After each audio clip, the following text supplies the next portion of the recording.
Or me and my son was traveling, I was traveling on my own. But I didn't recognize it until after I had my son. And my son was still a toddler, but he was able to walk, So we went anywhere we possibly could. And because we met so many people on the way to California, we stayed in contact with these people. So I eventually went to go visit some of these people. And they were like, yo, you should come by. So we'll go to Utah, Michigan, or Nevada, Idaho, Salt Lake City. But every time I got on a bus, I fed my son, don't get me wrong, but I remember waking up to people giving us food. Nothing that they handled. Brand new. I remember waking up on a bus and people go on the subway that haven't talked to me, maybe even said just hi. I remember one lady was sitting next to us on our way to Florida, and she had like 7 kids, and she's just talking to me, and I'm just listening to her for a good 3 hours. And when she decided to go to sleep, I decided to go to sleep. When I woke up, she had covered me in blankets. The next time she woke up, she made sure she had food for me. Out of her way. Completely out of her way. She didn't have to. I didn't ask for nothing, you know what I mean? But every time I got on a bus, almost every single time I got on a bus, that happened. I never had to pay for food. I never had to pay for water. I never had to pay for drinks. Because between having my son and being alone, you know what I mean? I feel like God was letting me know I'm doing what I'm supposed to be doing. I'm where I'm supposed to be at. That's what I took that I've been on everything. Plane, trains, automobiles, and boats. Name it, I've been in it, on it, and traveled around it. And every single time I've had a kindred soul comfort me out of the blue. Like nobody that I've ever known. Nobody that I've ever ran into and said, hey, you know what I mean? But just because I felt, God placed them there, just like he placed me there, so we can comfort each other. And let them know, let me know that we are a kindred spirit. Now, the whole point of me telling you this is my spirituality, so you can see where I'm coming from spiritually. I am not waiting on nobody else to teach me how to connect to God. God has spoken to me, regardless of what anybody else says. And you can't tell me that it was anything other than God, because there's no evil intent in me. Even after people do me dirty, I still have a positive thought of that person. I don't have no ill will against nobody, even my enemies. I don't even know if I have enemies. That's the whole point of me telling you this story is I see so many people following people. I've studied Nature Boy and Polite, Sonetta, all these guys in New York who have started this whole spiritual revolution. And I'm glad. I am so glad. I respect that. Debate. Let's debate over what the truth is, so our people can actually narrow down the truth. Regardless of how you look at it,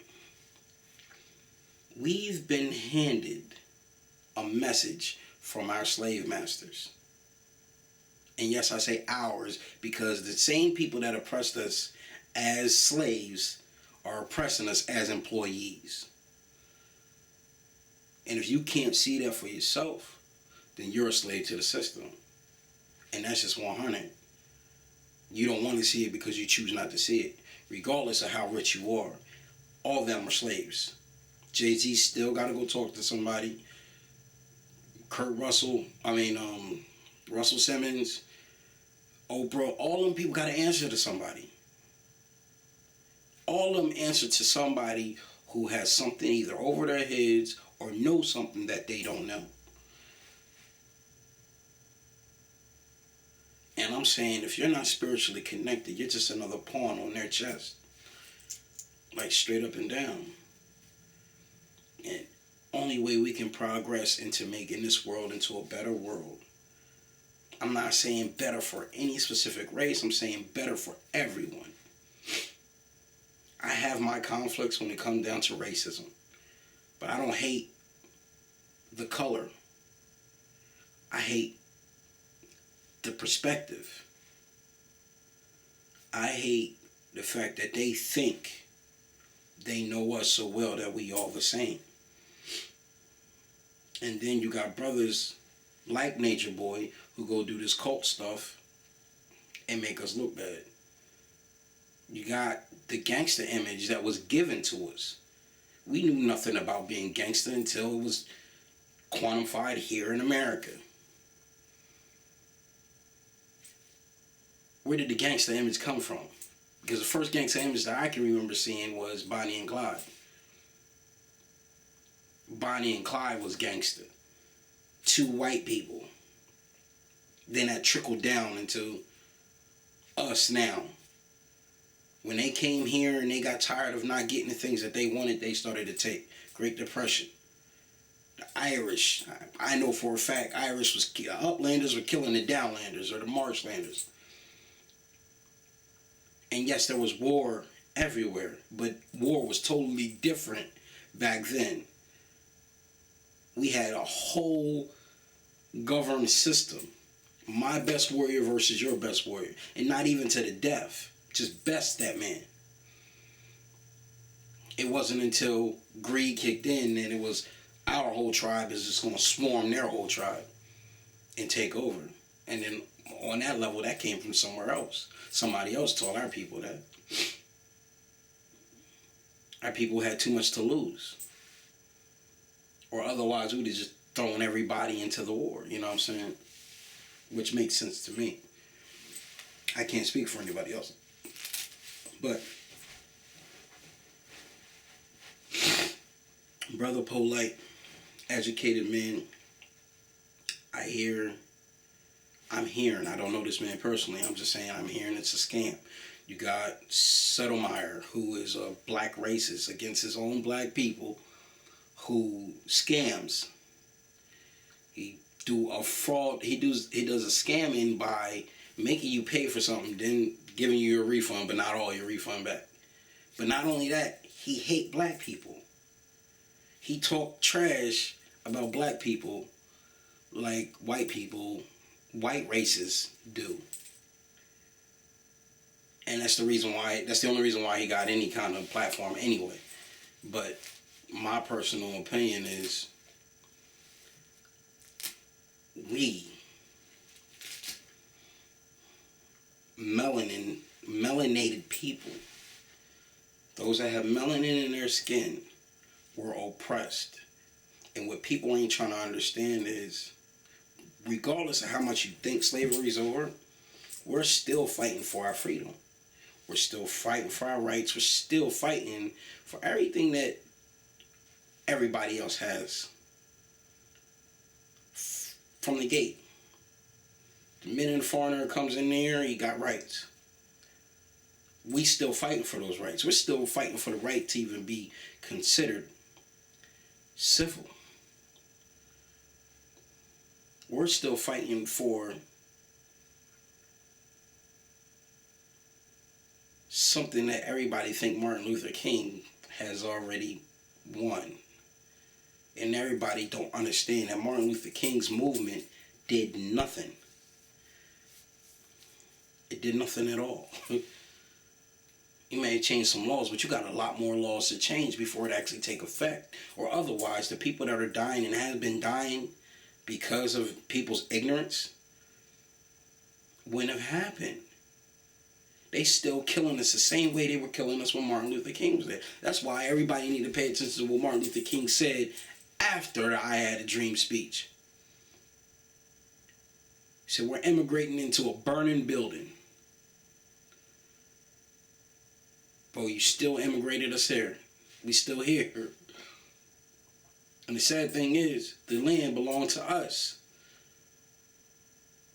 They took it from our people, then told us how to live on it and govern it. So what is right is right. You know what I'm saying? Like, bro, real talk. You tell us to go home. Go back to Africa. I ain't from Africa. If you want to be real, my people were born here. Most of my blood is Indian. Small percentage of my blood come from Africa. I'm grateful for it, and I stand for that too. But what I want is the respect of my people who own the land, who God gave the land to. Obviously, this is where they're from. We're part of the land. This mud resonates with us, the water. And that's exactly why they polluted our water. They polluted our land. They've stolen our land to make money off of our land from the people they stole it from. Anybody that got anything to say on that, let it be known. You know what I'm saying? Like, please, because I'm not understanding this. I really don't. I have a son. My son is 11 years old. And half of the stuff that my son is seeing on YouTube, or me and my son look at on YouTube, my son has the common sense to know better already. So explain to me why half of these people don't. I don't get that. Why are y'all still following people? Why are people still going to the church asking the pastor about a verse in the Bible when the pastor don't even know anything beyond the Bible? Understand we got to get better with each other. Regardless of color, we got to get better with each other. Get better within yourself. Psychologically figure it out. Once you get it together here, you can get it together here, and then we can all unite. You're talking about world peace is the beginning of it. Self-embetterment. You better yourself, then you know better.